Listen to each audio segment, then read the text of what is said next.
Maria at ang Anghel. Sina Maria at Jose ay nakatira sa Nazaret. Napakabubuti nilang tao, nagmamahalan sila at malapit nang ikasal. Araw, nagpakita ang anghel na si Gabriel kay Maria. Sinabi nito kay Maria na pagpapalain siya ng Diyos.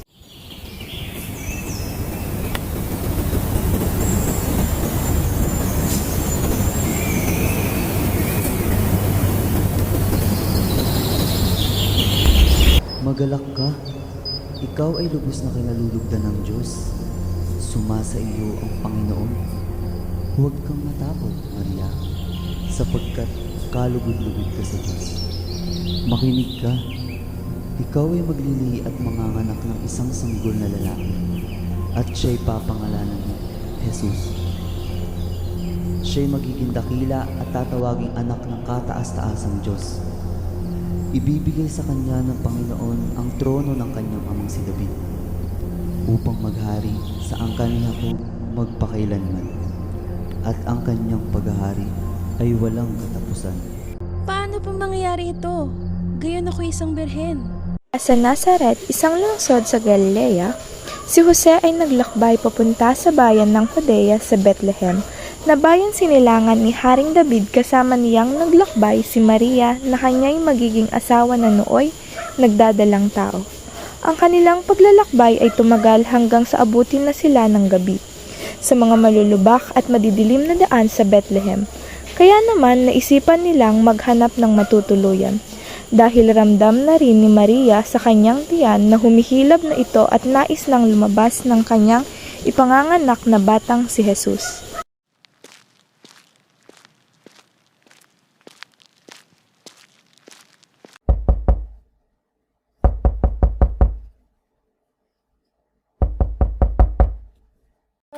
Na Ginoong may bahay, kami ay nagbibigay galang.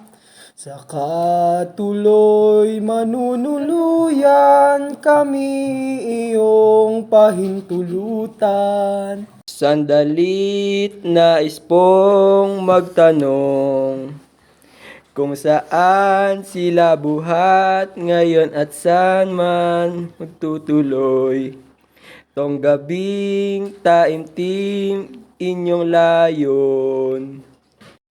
Malayo po kami nagbuhat sa Nazaret na aming bayan. Nagtungo rito't nagpatala ayon sa kay Cesar na ata. Ang pagod namin ito, tatlong gabi na siyang gusto, sasanggol sa sinapupunan ko'y iyong tahanan, puso'y buksan mo. Sana kung dito ay may lugar, ano nang kayo ay pagbigyan. Ngunit halos pumutok na lang ang aking bahay sa kapunuan.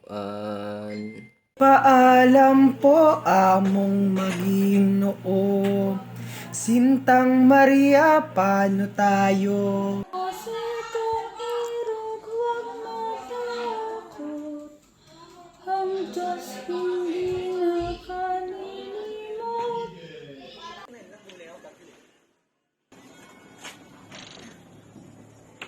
Tila bukas pang ilaw doon sa kabilang tahanan.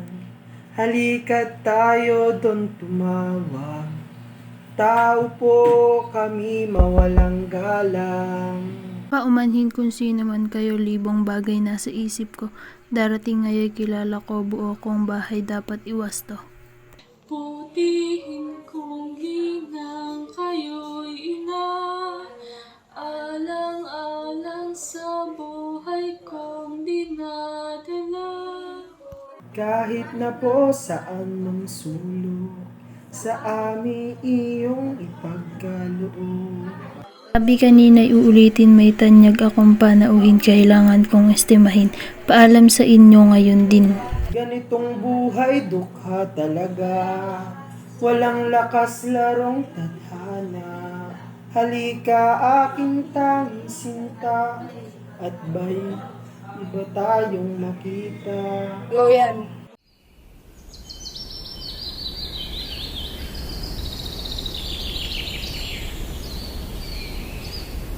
Taong may pagod at naghihirap, dapat patuloy siyang naghahanap.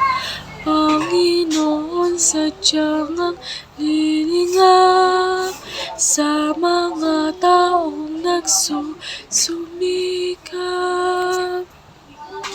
Kay gandang bahay o iyong tingnan, mabuting puso sana'y nandiyan. O maawain pong may bahay, kami sana'y manunuluyan.